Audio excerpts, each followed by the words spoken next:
11 mois et toujours aucune nouvelle de Delphine Jubillard. Depuis la disparition de l'infirmière de 34 ans dans la nuit du 15 au 16 décembre 2020, les enquêteurs continuent de se demander où la jeune femme peut bien se trouver. Un mystère qui reste entier aujourd'hui, même si son mari, Cédric, est incarcéré à la prison de Seyss depuis le 18 juin.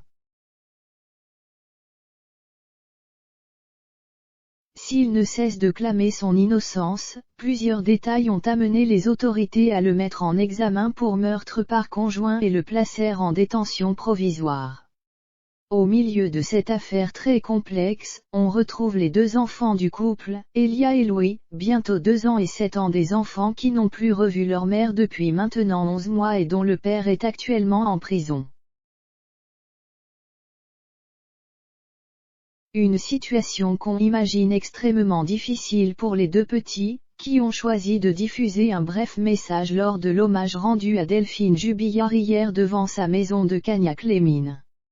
Une 50aine de personnes s'étaient réunies pour y allumer des bougies et y déposer des fleurs en l'honneur de l'infirmière, qui fêtait son anniversaire. Un événement diffusé en direct sur Facebook et durant lequel les deux enfants de l'infirmière disparue ont laissé un petit mot à peine perceptible lors du live. Maman, on t'aime. Tu nous manques. Joyeux anniversaire. Elia et Louis ont-ils écrit un message poignant quand on sait que les deux petits n'ont pas pu voir leur mère depuis plus de 11 mois maintenant et qu'ils vivent désormais chez leur tante.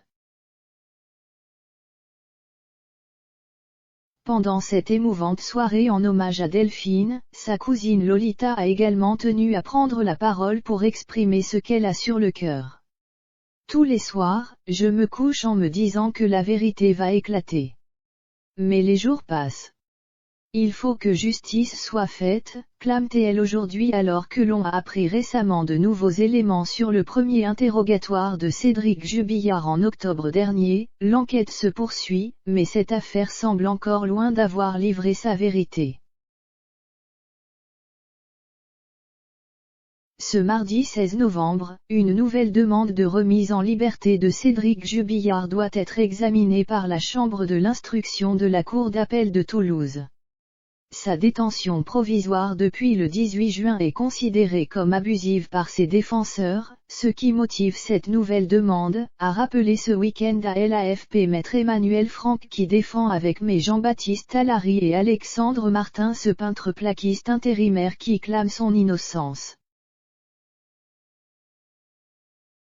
C'est la 3e fois que ses défenseurs tentent d'obtenir sa remise en liberté, après avoir fait appel en vain début juillet du placement en détention de Cédric Jubillard. Ils avaient présenté en août une demande de remise en liberté, également rejetée en septembre. Cédric Jubillard reste présumé innocent des faits qui lui sont reprochés jusqu'au jugement définitif de cette affaire.